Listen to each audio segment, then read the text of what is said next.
Good morning.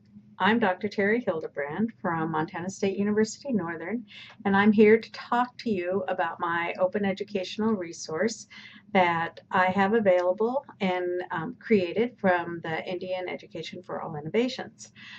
The open education resource that I created is an activity that was part of our Medicinal Plants of Montana class. In particular, the activity looked at having the students design a medicinal plant garden based on the plants in Montana that were traditionally used for medicinal purposes.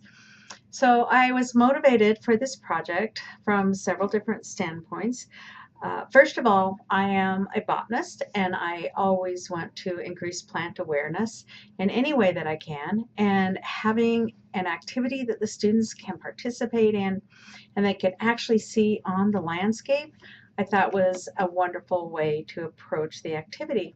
The other thing I have a lot of experience in botany, but I have more recently focused on ethnobotany, and I thought it was wonderful to incorporate this in the class and have the students realize that we have traditional knowledge that spans thousands of years and then try to relate it to relevancy in our modern world.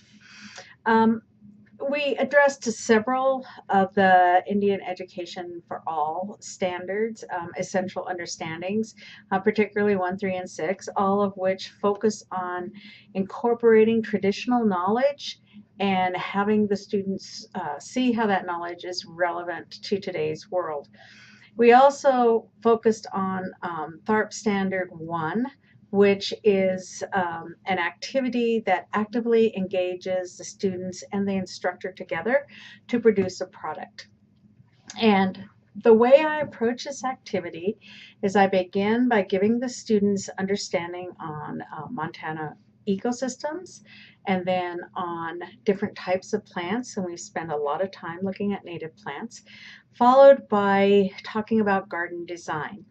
And this last part was very interesting because I had to be careful to give them information, but not give them too much information so that I would stifle their own creativity. So we talked about plants in general. We talked about plants on a plant list that I provided for them. Where do they grow best? What kind of sun do they need? What kind of soil do they need?